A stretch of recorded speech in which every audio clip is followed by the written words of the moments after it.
decía recién, en esta sociedad vivimos bajo un manto de incredulidad, ¿sí? De prejuicios hacia todo lo que se llama Dios, todo lo que tenga relación con Dios.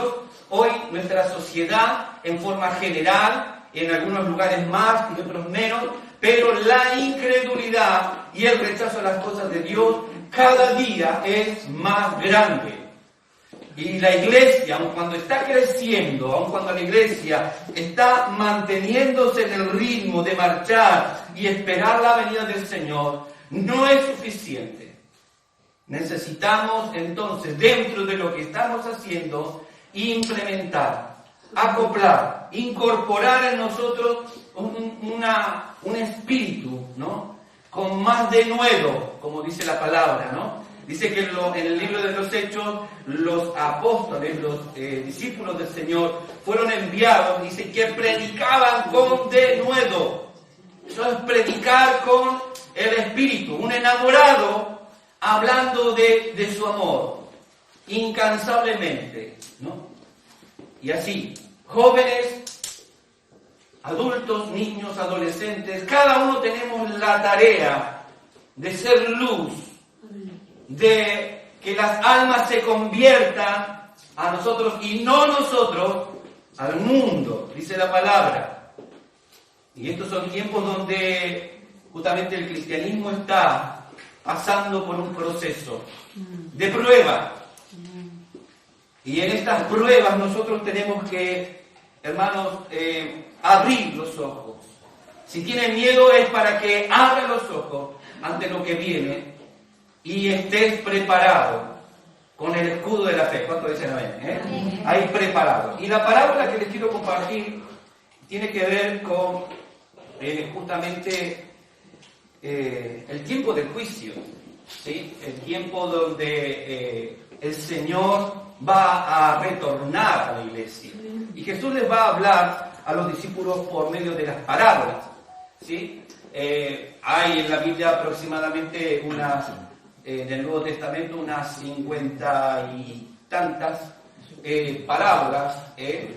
Hay otras que se confunden con los símiles, pero en sí parábolas era un sistema de enseñanza que usaban los rabinos, los maestros de aquel entonces. Y las parábolas eran usadas con frecuencia en determinados momentos, ¿no? Pero Jesús va a usar este sistema de enseñanza, el gran maestro, ¿no? Y va a comenzar a enseñar con parábolas. Mateo es el que registra justamente una cantidad de parábolas que Jesús va a pronunciar y va a enseñar para mostrar las verdades del reino de los cielos. Así que cuando uno encuentra una parábola, hay una intención detrás de esa parábola de parte de Jesús, porque Jesús quiere marcar algo fundamental del reino de los cielos a sus oidores. Y en este momento, cuando hablamos de oidores, las parábolas justamente eran como para atraer la atención del público.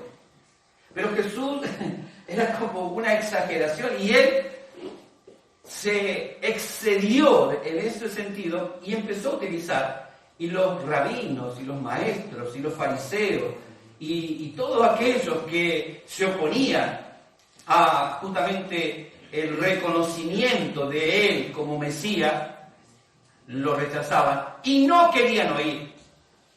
Entonces vemos aquí dos grupos, los que quieren oír y los que no quieren oír. Y esto pasa también en la iglesia hoy.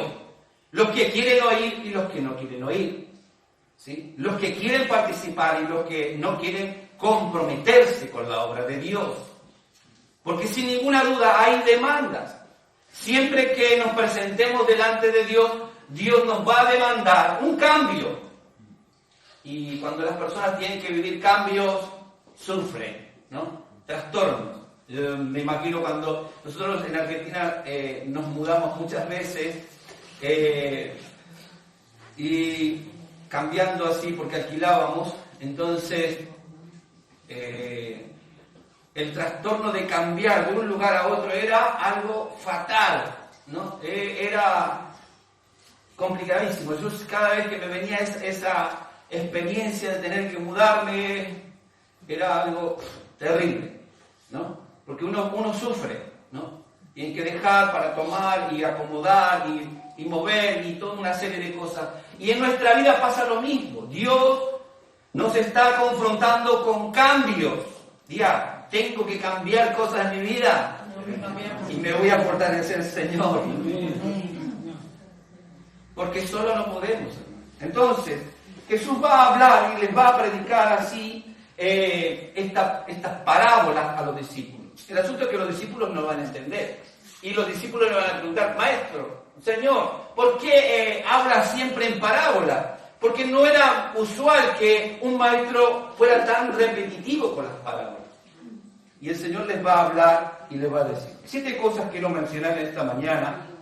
Y el punto principal es la incredulidad de estos tiempos. Así que las consecuencias que sobrevendrán a los incrédulos. Las consecuencias que vendrán a los incrédulos. Y estos 7 puntos tienen que ver, en primer lugar, con qué significa una parábola. La parábola era una historia basada sobre hechos reales y sobre cosas reales que en aquel entonces la gente conocía muy bien. Y entonces el Señor hablaba, ¿no?, con relación a una enseñanza bíblica, utilizando esos elementos para revelar y descubrir justamente las verdades del reino de los cielos, ¿no?, los principios de Dios y todo lo que un hijo de Dios, un oyente, uno que está prestando atención a lo que el Señor dice, tiene que aprender para poder ser parte de este reino celestial, el cual Dios nos ha invitado. Así que la parábola que nosotros vamos a ver tiene que ver justamente con un concepto, y las parábolas tienen que ver con varios temas. En este caso la que voy a compartirles tiene que ver con un concepto profético, histórico, ¿sí? Porque el Señor va a tomar referencia en esta parábola, ya se la voy a compartir, mientras usted va buscando en el libro de San Mateo, capítulo 25, versículo 14. Esta parábola tiene que ver con eso, con ese concepto, ¿no?, histórico, ¿sí?, y el cumplimiento de la profecía de Isaías. Entonces la parábola que vemos aquí tiene que ver con esto, ¿no? Parábolas que tienen que ver justamente con las enseñanzas. Y esta que yo les voy a compartir en esta mañana tiene que ver justamente con ese momento previo a la crucifixión. Jesús está a una semana de ser crucificado. Y Mateo va a registrar en este capítulo 25 justamente esta ordenanza a los discípulos, ¿sí? Porque las parábolas eran para hacerles recordar a los discípulos todas las verdades que Él les había revelado del reino de los cielos. Y entonces, para que ellos pudieran retener en sus mentes, al recordar las parábolas, al recordar esas historias tan bien elaboradas, tan bien estructuradas, ellos podrían recordar, ¿no?, justamente todas las enseñanzas que Él les había dejado. Así que la parábola justamente tiene que ver con eso, ¿no? Y Jesús, como les decía, usó este método para poder ayudar. Ahora viene el tema que los discípulos le preguntan, porque no estaban muy duchos en relacionarse con las parábolas, ¿sí? A veces hacemos preguntas, ¿no?, de la Biblia, porque hay cosas que no las entendemos, ¿no? Y la Biblia tiene muchas imágenes que es difícil de comprender.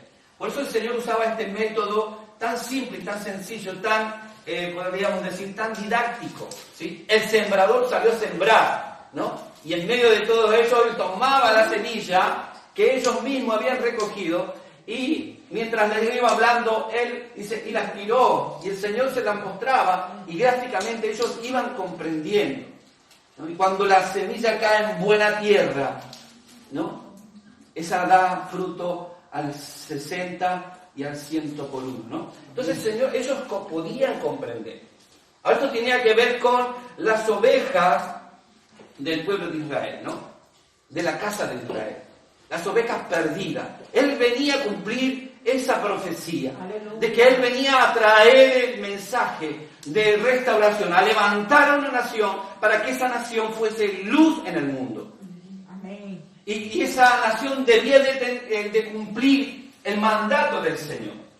Por lo tanto, el Señor viene con esa misión de predicarle a las ovejas de la casa de Israel, a las ovejas perdidas. Pero Él se va a encontrar con un panorama de incredulidad. Es una de las enfermedades más terribles, peor que el COVID. Ahora voy a usar la palabra COVID más cortita, siempre lo pronuncio mal. Peor que el COVID, hermanos. La incredulidad es un pecado mortal, según la palabra de Dios. El que no creyere está condenado. Eso dice el Señor. Y entonces, claro, cuando nosotros nos encontramos con esto y los discípulos escuchando las parábolas, ¿sí? Vamos a leer la parábola, justamente el capítulo 13 de Mateo, antes de ir a ese que yo les había señalado, porque ya vamos a entrar ahí. Pero para entender, quiero que podamos comprender juntos en esta mañana la intención del Señor, por qué Él usaba las parábolas. Y Él lo dice ahí en el capítulo 13, versículo 10, entonces acercándose los discípulos le dijeron, ¿por qué les hablas? ¿A quiénes? A los oyentes, estando ellos ahí presentes, pero también a aquellos que estaban a su alrededor, que lo querían condenar, dicho de paso. Dice, ¿por qué les hablas por parábolas? Él respondió y les dijo, porque a vosotros os es dado a saber los misterios del reino de los cielos, mas a ellos no les es dado. Porque a cualquiera que tiene se le dará y tendrá más, pero al que no tiene, aún lo que tiene, le será quitado. Por eso les hablo por parábolas, porque viendo no ven y oyendo no oyen, ni entienden, de manera que se cumple en ellos la profecía de Isaías que dijo, de oídos oiréis y no entenderéis, y viendo veréis y no percibiréis, porque el corazón de este pueblo se ha engrosado. Y con los ojos oyen pesadamente, con los oídos oyen pesadamente, y han cerrado sus ojos para que no vean con los ojos y oigan con los oídos, y con el corazón entiendan y se conviertan y yo los sane. Pero bienaventurados vuestros ojos porque ven y vuestros oídos porque oyen, porque de cierto os digo que muchos profetas y justos desearon ver lo que veis y no lo vieron, y oí lo que oís y no lo oyeron. Aquí el Señor está haciendo justamente una clara explicación de por qué Él les habla en parábolas a los discípulos, ¿no? Y lo importante, lo que en esta mañana vamos a compartir, esta parábola de Mateo, es central. Mateo tiene 3 parábolas centrales y específicas dentro de esa estructura de parábolas que él ha registrado, ¿no? Y esta es una de ellas, la del capítulo 25, donde es muy importante que nosotros la tengamos en cuenta. ¿Por qué? Porque la parábola justamente que vamos a tocar, esta de 25, tiene que ver justamente con la importancia que le dieron los escritores del Nuevo Testamento. Es una de las parábolas que está expresada en los 4 evangelistas, Mateo, Marcos, Lucas y Juan.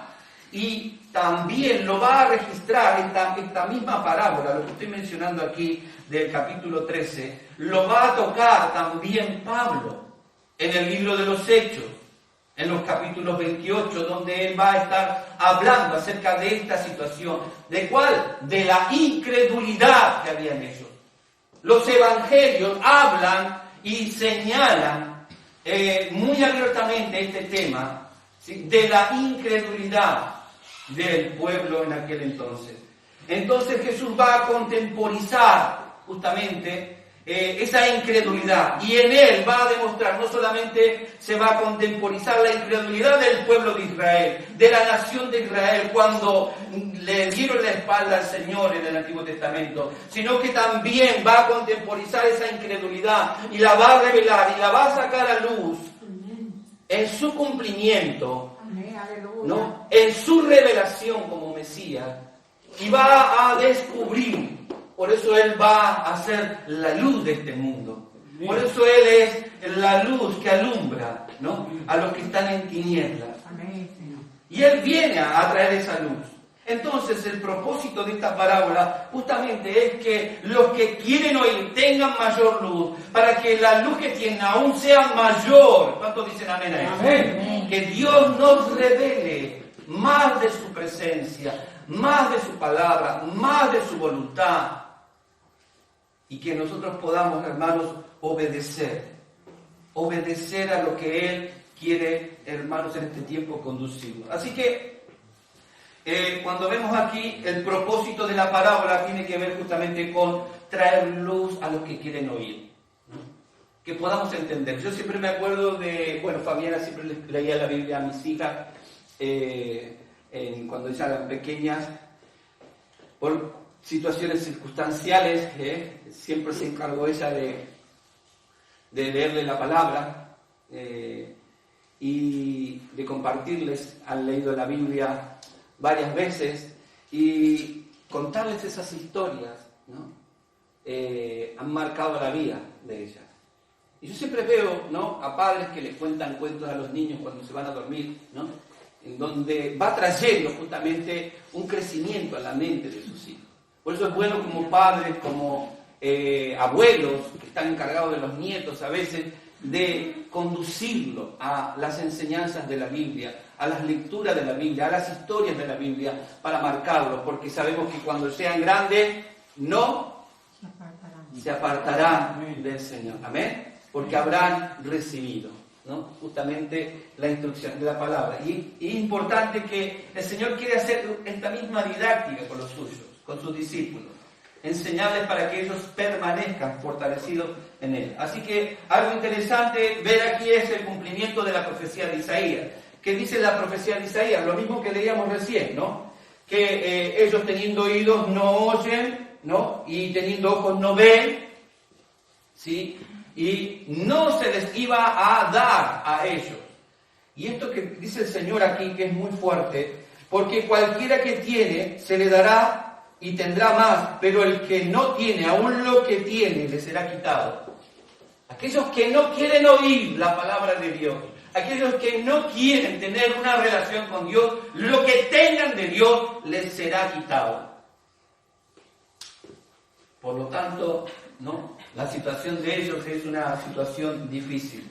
Y nosotros debemos en este tiempo justamente preocuparnos de esto, porque justamente todas las circunstancias que están rodeándonos llevan a que en medio de nuestro entorno más distanciamiento, más alejamiento de las cosas de Dios, y no podemos permitirlo como iglesia. Por lo tanto, entonces nosotros debemos de apresurarnos en esto. Uno de los puntos también aquí es que tenemos que ver que justamente en el contexto del Nuevo Testamento, como decía el Señor, su objetivo era predicarle a las ovejas perdidas de Israel, ¿no?, llevar este mensaje. Y ahí va a decir, ¿no?, desde entonces comenzó Jesús a predicar y a decir: arrepentidos porque el reino de los cielos se ha acercado a vosotros. Ya venía Juan el Bautista predicando este mensaje: arrepentidos porque el reino de los cielos se ha acercado. ¿Sí? Muchos de los religiosos de aquel entonces rechazaban justamente el mensaje evangelista de Juan el Bautista y en este caso de Jesús. Había un rechazo enorme hacia las cosas de él. Y entonces el liderazgo religioso cometió graves errores en aquel entonces. Los que estaban encargados de enseñar, de llevar adelante la misión y la voluntad de Dios, fracasaron. porque se envanecieron en sus propias obras y eran potencialmente peligrosos, lo que llevó a tener una generación de incrédulos.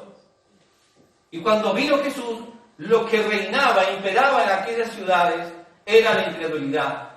Y Jesús lo va a remarcar ese punto. Ahí cuando Él les va a hablar, en el capítulo 11, Jesús va a hablar, mire, si usted lo lee en Mateo capítulo 11, ¿no? ¿Lo tiene? Amén. Vamos a leerlo ahí juntos. Jesús venía predicando, ¿no? En capítulo 11, verso 20, dice, entonces comenzó a reconvenir a las ciudades en las cuales había hecho muchos milagros, muchos de sus milagros, porque no se habían arrepentido, diciendo, ay de ti, Corazín, ay de ti, Betsaida, porque si Tiro y Sidón, ¿no?, se hubieran hecho los milagros que han sido hechos en vosotras, tiempo ha que se hubiera arrepentido en silicio y en ceniza. Por tanto os digo que en el día del juicio será más tolerable el castigo para Tiro y Sidón que para vosotras. Y tú, Capernaum, que eres elevada hasta el cielo, hasta el Hades, serás abatida. Porque si en Sodoma se hubiese hecho los milagros que han sido hechos en ti, habría permanecido hasta el día de hoy. La incredulidad del Señor reflexionando, y claramente este es el contexto en el que el Señor está.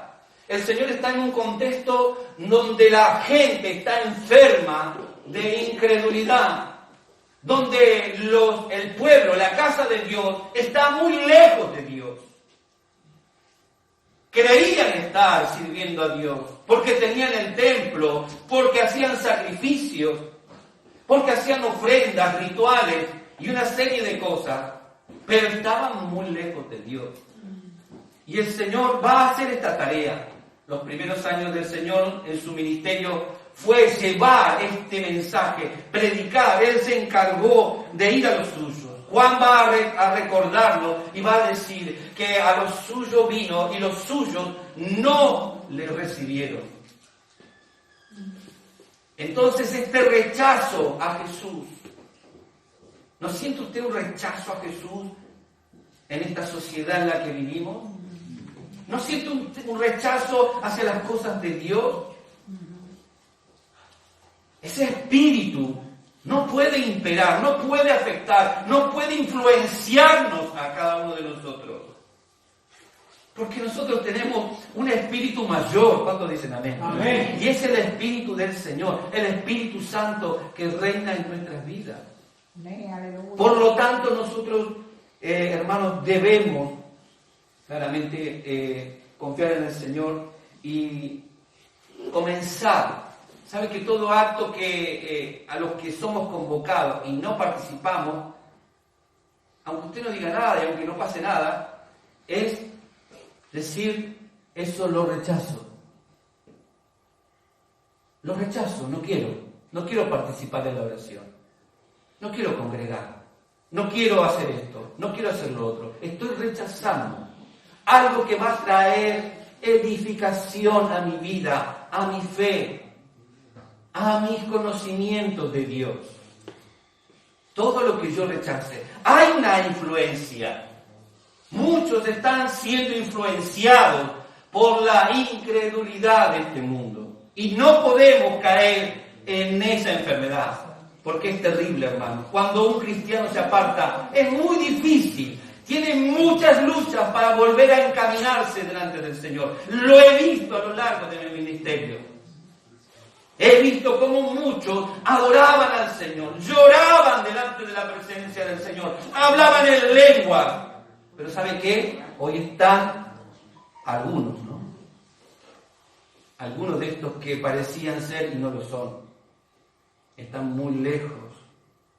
Y qué difícil que es volver, esas personas volver, porque la incredulidad se ha apoderado de ellos. Y cuando uno está envuelto en ese manto de incredulidad, hermanos, las cosas son terribles. de peor en peor. Entonces, frente a este ámbito de incredulidad que el Señor está, Él va a hablarles esta parábola del libro de San Mateo capítulo 25. Y les va a proferir esta parábola de los talentos. Si usted me sigue ahí, Mateo 25, dice: porque el reino de los cielos es como un hombre que, yéndose lejos, llamó a sus siervos y les entregó sus bienes. A uno dio 5 talentos, a otro 2, a otro 1. A cada uno, diga, conforme a su capacidad. Dígalo, conforme a su capacidad. ¿Sí? Y luego se fue lejos. Y el que había recibido 5 talentos fue y negoció con ellos y ganó otros 5 talentos. Asimismo, el que había recibido 2 ganó también otros 2. Pero el que había recibido 1 fue y cavó en la tierra y escondió el dinero de su señor. Diga conmigo, después de mucho tiempo, vino el señor de aquellos siervos y arregló cuenta con ellos. Y llegando él, que había recibido 5 talentos, con mucha alegría, me imagino, se habrá presentado y dijo, trajo otros 5 talentos, diciendo: Señor, 5 talentos me entregaste, aquí tienes, he ganado otros 5 talentos sobre ellos. Y su señor le dijo: bien, buen siervo fiel, sobre poco has sido fiel, sobre mucho te pondré, entra en el pozo de tu señor. Llegando también el que había recibido 2 talentos, me imagino con mucha alegría, dijo: 2 talentos me entregaste, aquí tienes, he ganado otros 2 talentos sobre ellos. Y su señor le dijo: bien, buen siervo fiel, sobre poco has sido fiel, sobre mucho te pondré, entra en el gozo de tu Señor. ¿Cuánto decimos gloria a Dios? ¡Gloria! Y viene el punto crítico aquí, porque el que tenía 1, el que tenía menos responsabilidad, si lo comparamos con los 2 primeros, y dice: pero llegando también, verso 24, llegando también el que había recibido 1 talento, dijo: Señor, te conocía que eres hombre duro y que ciegas donde no sembraste y recoges donde no esparciste, por lo cual tuve miedo. ¿Qué dice? Tuvo miedo. Y fui y escondí tu talento en la tierra. Aquí tienes lo que es tuyo. Y yo no me imagino la cara del Señor en este momento. Porque lo que le va a decir no es lo mejor. Lo que le va a decir a este que tenía la responsabilidad de administrar los bienes de su Señor por obligación, porque era su Señor, el siervo debía de cumplir una misión. Tenía que cumplir una misión y no la cumplió. Y dice: y respondió su señor y le dijo: siervo malo y negligente, ¿sabías que ciego donde no sembré y que recojo donde no esparcí? Por tanto, debías haber dado mi dinero, aunque sean los banqueros, y al venir yo hubiera recibido lo que es mío con los intereses.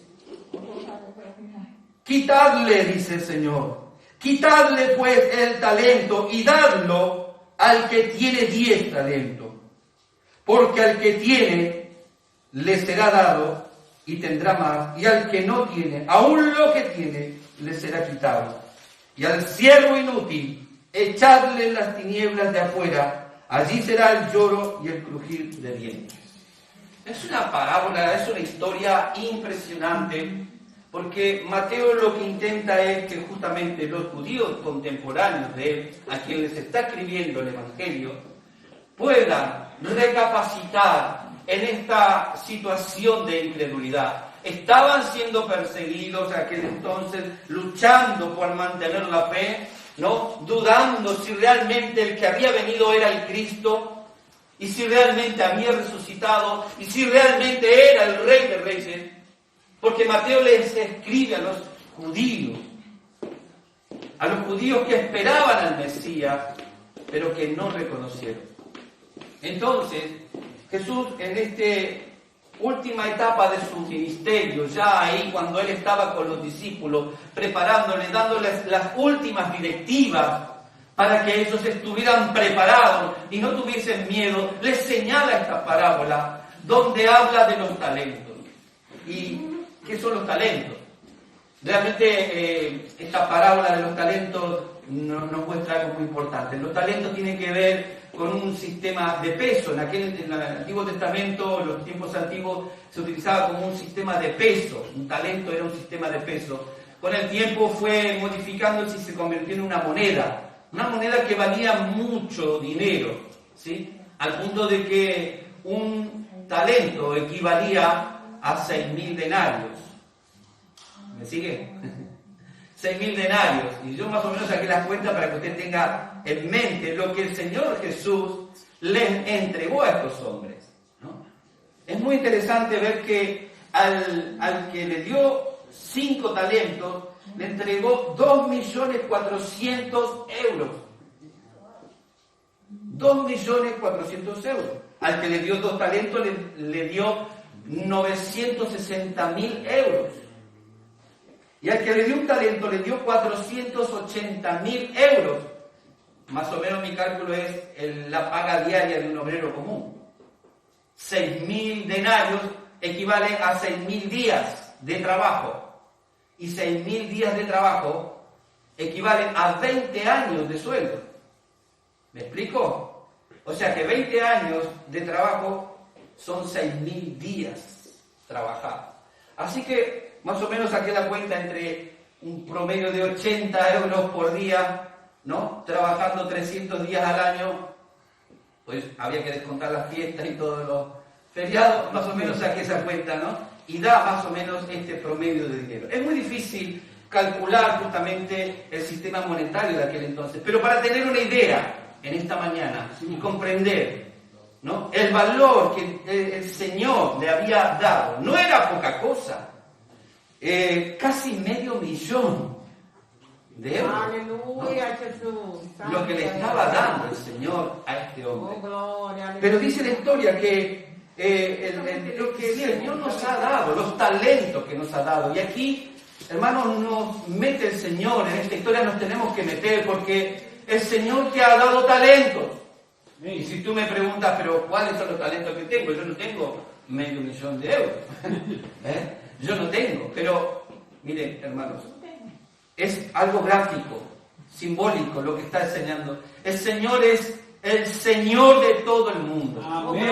Y Él le da a cada uno según su capacidad. Aleluya.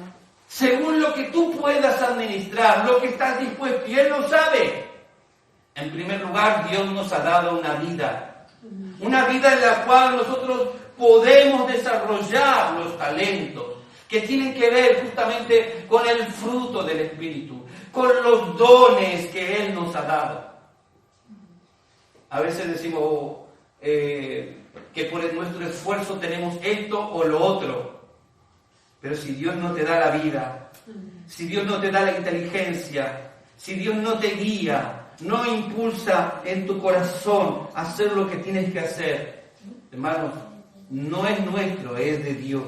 Y la palabra del Señor nos señala esto, que somos hijos de Dios, que hemos sido comprados por la sangre de Cristo, que nuestra alma y nuestro cuerpo le pertenecen a Él. Y que todo lo que nosotros hacemos, dice la palabra, lo tenemos que hacer como para la gloria de Dios. Y esto habla del trabajo. Y esto habla de la administración, de cómo nosotros administramos lo que el Señor nos ha dado. En primer lugar, la vida. En segundo lugar, los bienes. Amén, Señor. En tercer lugar, todo lo que está a mi alrededor, todo lo que está dentro de mi círculo de responsabilidad. Cómo yo lo estoy administrando. Y esto es lo que de alguna manera estos siervos demostraron. El primero que recibió 5 los multiplicó, los invirtió. Él se destacó en lo que estaba haciendo. Y muy feliz vino, porque los que oyen, los que quieren hacer la voluntad de Dios, se esfuerzan, son valientes, son arriesgados, confían en el Señor y ponen el pie en el agua. Y el mar se abre, hermanos. Y podemos caminar confiadamente. No es ser imprudente, es ser prudente en la fe. Amén. En una fe abundante. Aleluya. Esa fe que Dios de alguna manera quiere que se rejuvenezca, que se renueve, que crezca. Amén.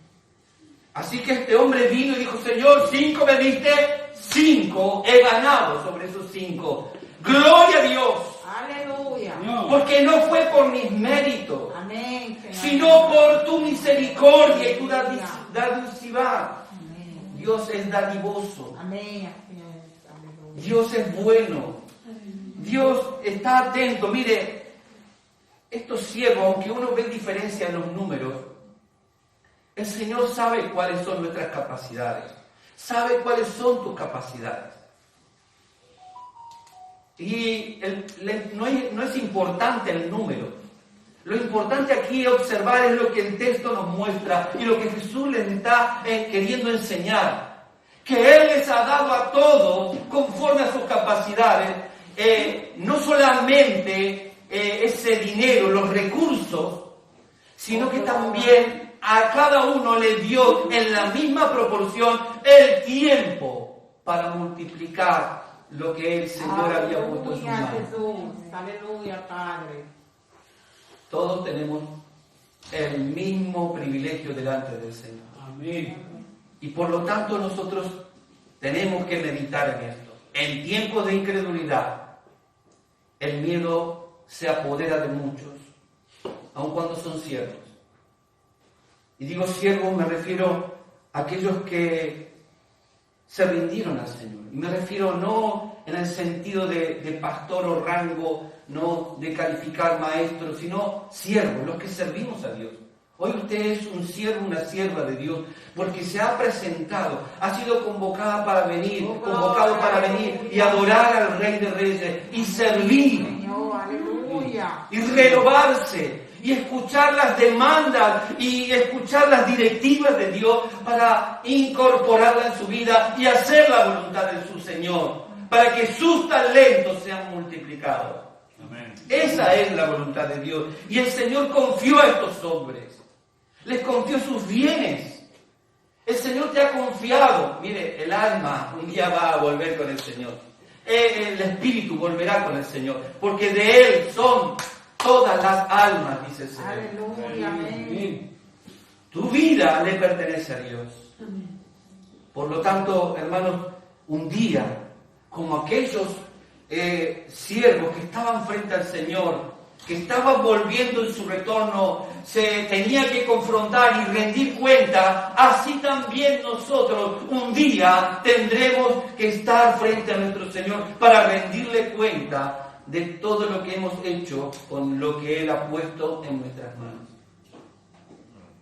Y aquí viene un punto muy especial porque usted sabe, claramente que si nosotros tenemos miedo es porque hay incredulidad. Quiero decir que cuando el miedo se apodera de la mente y me inhibe a hacer la voluntad de Dios, es porque no estoy creyendo en el Dios que profesa mi boca. Oh, gloria, aleluya, Jesús. ¿Me entienden? Amén. Cuando los cristianos no hacen la voluntad de Dios, están rechazando la voluntad de Dios y por lo tanto Hay una situación de incredulidad porque no creen en lo que Dios ha establecido para sus vidas. Y es fuerte, porque se apoderan de ellos no solamente el miedo, por el miedo viene la incredulidad, viene la negligencia. Siervo malo y negligente, dice el Señor. A los que no hacen nada con los talentos que Él les ha dado. Y ahí entonces nosotros tenemos que recapacitar lo que Jesús está tratando de transmitirle a los discípulos. Nosotros estamos en una etapa donde el Señor nos ha confiado sus bienes. Dios te ha confiado una familia, Dios te ha confiado bienes, Dios te ha confiado recursos, Dios te ha confiado talentos, dones, te ha dado conocimiento de su palabra, te ha revelado las cosas de su reino. Él las ha puesto delante de ti para que tú no las escondas, sino que brille en medio de toda la oscuridad que hay.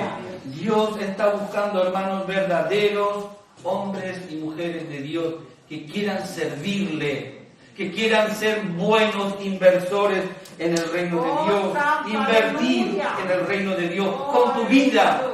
No somos del mundo. Amén, Jesús. Somos parte de la familia de Dios, de una familia real, divina y poderosa. Dios les otorgó los talentos a estos hombres y esas capacidades. Y Dios demanda. Cuando Dios te da algo, hermano, Dios te va a demandar. Y miren, generalmente esta parábola se entiende que no es solamente para la iglesia. Esto tiene que ver en el contexto universal de toda la tierra, ¿no? Porque Jesús ahora está hablando, ¿sí?, de que Él va a volver. Y el trabajo de estos siervos era multiplicar. O sea, lo que les estaba diciendo Jesús a los discípulos era que ellos tenían que multiplicar lo que se les había dado y predicar lo que se les había enseñado e ir a donde tenían que ir para enseñar la verdad del reino. Que no podían estar ociosos mientras el Señor estuviera ausente. No podían estar ociosos. Porque en la ociosidad, hermano, abunda el pecado. Abunda la incredulidad. Abunda la negligencia para con Dios, claramente. Y entonces ocurren cosas que nos van a infundir. Y el mundo está influenciado por el terror, por el miedo. La escasez, el hambre, la enfermedad, la guerra. Miedo. Pero el Señor les está hablando esto porque Él ya les había contestado las preguntas del capítulo 24 de San Mateo. Cuando el Señor, los discípulos le preguntan al Señor, ¿y cuándo serán estas cosas? Y el Señor le va a decir, no tengan miedo. Cuando ustedes vean esto y lo otro. Aleluya. Más tengan miedo de rechazar la palabra de Dios, de no vivir, de no llevar frutos en sus vidas. Mas tengan miedo de eso, ¿no? De que el Señor venga y les pida cuenta y ustedes no sepan qué decir el día que estén frente al Señor. Así que estas demandas del Señor, las demandas de Dios son fuertes y van a incomodarnos, hermano, sin ninguna duda. Pero sí hay algo que tenemos que ver, es que nos van a hacer bien. Las demandas de Dios nos van a hacer bien. Nos van a traer bendición y añadidura de parte de Dios. Nos van a hacer sentir verdaderamente felices. No hay nada mejor cuando uno hace las cosas bien. La palabra de Dios dice claramente que el que sabe hacer lo bueno y no lo hace, tiene que ver con la voluntad de Dios. Y el que no la hace, le es contado por pecado. Por lo tanto, tenemos que responder a las demandas de Dios. Y no podemos ocultar la luz que el Señor ha alumbrado en nuestra vida. Él sabe que va a venir un día, y nosotros sabemos que Él va a venir un día, y por lo tanto debemos de estar preparados. Él promete volver. Versículo 19 dice, ¿no? Ahí le está hablando a estos. Después de mucho tiempo vino el Señor aquellos días. Mire, hermanos, han pasado de estas palabras que el Señor ha pronunciado más de 2000 años. Estamos en el vislumbre de su regreso, de su retorno. Y como dije al principio, no sé cómo será que el Señor va a hacer con nosotros, si nos va a llevar de forma natural, si Él va a venir y nos va a arrebatar, o si estaremos en esa segunda venida. Como sea que ocurra, el Señor va a regresar. El Señor, y tendremos que estar presentes delante de Él. Por lo tanto, para esto, la palabra de Dios nos dice, porque habéis sido comprados por precio. Ahí en 1 Corintios 6:20 dice, porque habéis sido comprados por precio. Glorificad pues a Dios en vuestros cuerpos y en vuestro espíritu, los cuales son de Dios. Glorificad. Esto tiene que ver con servir. Esto tiene que ver con ser productivo con lo que Dios nos ha dado. Como el siervo, ¿no? Esos siervos que multiplicaron sus talentos, ¿no? Así que en el retorno del Señor hay 3 cosas que vamos a ver. Primero, que vamos a experimentar esto de rendir cuenta. Cuando hablamos de rendir cuenta, a muchos no les gusta, ¿no? ¿Qué hiciste hoy? A ver, contame, ¿no? Como que de repente uno se siente intimidado, ¿no? Yo en la iglesia en Argentina, los hermanos siempre teníamos que rendirle cuentas, porque había muchos que eran desconfiados de la administración. Pero hoy hay en Argentina 2 iglesias establecidas en orden, bien establecidas, bien formadas, ¿no? Y con todas las cosas en regla, en normas, ¿no? Ante las autoridades del Estado y ante las autoridades espirituales que en aquellas iglesias rige la autoridad, ¿no? Rendir cuentas, ¿no? Esto de rendir cuentas, a veces nos cuesta hablar, de decir nuestras cosas, ¿no? De revelar lo que nos pasa. Hermanos, es tiempo. A veces yo esta semana hemos estado llamando por teléfono para preocuparnos por los hermanos, porque nos preocupa. Es la iglesia, es la amada del Señor. Y cuando no está, sufrimos, ¿no? La ausencia, el vacío de ellos. Y algunos no contestan el teléfono. Yo no sé si es cultural, o si es indiferencia, o lo que sea. Pero si alguien se está preocupando por vos, y vos le estás dando la espalda, significa que estás rechazando. No al hermano que te llama, sino a Dios. Porque Dios está poniendo en el corazón de muchas personas el preocuparte por vos, el atenderte, el estar ahí viendo cómo ayudar. Y si tú no contestas, si tú no eres parte, si tú no das señal de vida, entonces estás rechazando. Y cuidado, porque un día tendremos que presentarnos delante del Señor y rendirle cuentas. No le voy a poder decir al Señor, Señor, pasé esto, pasé lo otro, como el siervo negligente. Eso es negligencia. Eso es ser maleducado, ¿no? Yo entiendo que muchas veces los hermanos han dejado mensajes y todo, ni seña de vida. Y bueno, el trabajo se está haciendo, pero ¿qué pasa con la iglesia? ¿Qué pasa con los siervos de Dios, los cristianos? ¿Saben que escuché esta semana acerca de que las iglesias están llenas de creyentes, pero no de discípulos? Y creyente aún hasta el diablo es creyente, sepa. Cree lo que dice la palabra de Dios y está muy asustado porque el tiempo le está llegando. Y está dando coletazos para arrastrar a quien más pueda. Así que, en este tiempo, donde el Señor nos promete volver, vemos esto, que tendremos que rendir cuenta. Y en segundo lugar, las consecuencias de nuestro trabajo, hayan sido buenos o hayan sido malos, tendrán consecuencias. Por cuanto fuiste fiel en lo poco, en lo mucho te pondré. Pasa a mi reposo. Mire, es impresionante porque me encanta cuando le dice aquí, y dice, ganó, asimismo el que había, en el verso 17 dice, asimismo, el 15, el 16, dice, y el que había recibido 5 talentos fue y negoció con ellos y ganó otros 5 talentos.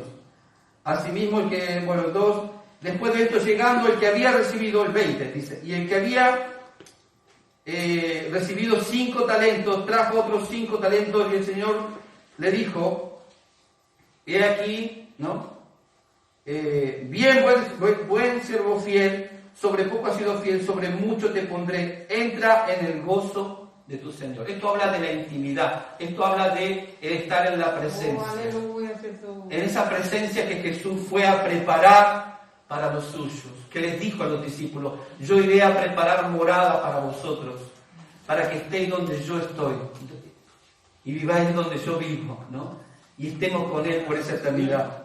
No pasa mi reposo, la entrada a la presencia de Dios, a la eternidad con Dios, ¿no? El resultado, las consecuencias de nuestro trabajo, lo que hemos hecho con los talentos que Dios nos ha dado, ¿no?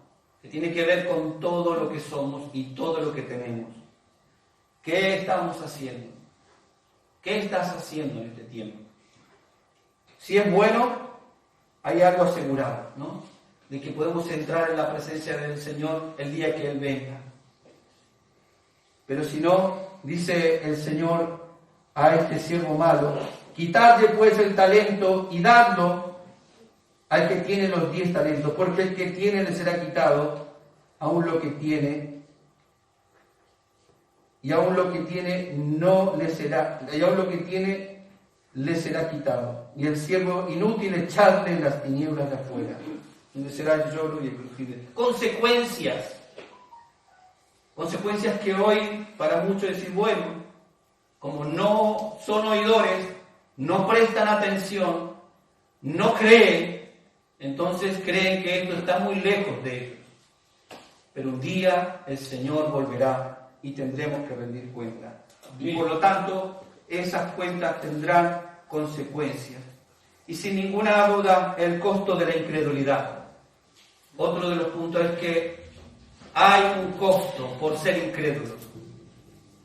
Y ahí es donde nosotros tenemos que escoger. Finalmente, hermanos, las promesas del Señor, del retorno del Señor, están vigentes para nosotros. ¿Cuántos dicen amén? Amén. Y aquí tenemos la bendición del Señor y ver que la misericordia de Dios para nuestras vidas es sin ninguna duda que nosotros vivamos con Él, que estemos en su presencia con Él. Amén. Amén. Y dice ahí, en 2 de Corintios 5:10, si usted me sigue, 2 de Corintios 5:10, dice, es necesario que todos nosotros compadezcamos ante el tribunal de Cristo para que cada uno reciba según lo que haya hecho mientras estaba en el cuerpo, sea bueno o sea malo. Es necesario que todos compadezcamos, que todos nosotros compadezcamos ante el tribunal de Cristo. En el retorno del Señor, en esta promesa que el Señor nos hace de volver, lo primero que se va a ejecutar es el juicio de Dios a los suyos. Por eso Pablo dice, ¿no? Es necesario. Y finalmente en Apocalipsis dice, capítulo 22, verso 12, he aquí yo vengo pronto, dice el Señor, y mi galardón conmigo para recompensar a cada uno según sea su obra, ¿no? Así que esta parábola nos mete de lleno justamente en ese momento del retorno del Señor. Y Jesús les está enseñando a los discípulos esto, que lo que ellos tenían que hacer como discípulos del Señor, lo que ellos tenían que llevar a cabo, la misión que ellos de administrar los bienes del reino de los cielos que les había sido otorgado, ellos no podían quedarse con los brazos cruzados, ellos debían de ponerse en marcha. ¿Cuántos dicen amén ahí? Amén. Este es un tiempo y es un año donde Dios nos da la oportunidad, en medio de lo que esté pasando, hermanos, de resplandecer con la luz de Cristo. Amén. y empiece a mandarle textos bíblicos, no a los cristianos. Mándele textos bíblicos a los inconversos. Predique la palabra a los que están en oscuridad, no a los que están recibiendo, a los que están siendo atendidos, a los que están siendo instruidos. Predíquele a los que no conocen a Jesús. Hable de Jesús a los que están a su alrededor, pero que no están en la iglesia. Predíquele a la familia con el ejemplo. Predíquele a la familia con palabras de sabiduría, de consejo, de reconciliación, con palabras que edifiquen, con acciones que, hermanos, nos muevan a ser justamente imitadores de Jesús. Que en este tiempo el Señor nos ayude a multiplicar nuestros talentos. Que Él te ayude y te dé la fuerza para que en este tiempo te dé conciencia de lo que tienes que hacer para con Él. Pongámonos de pie en esta mañana y vamos a orar al Señor para orar por la ofrenda, ¿sí?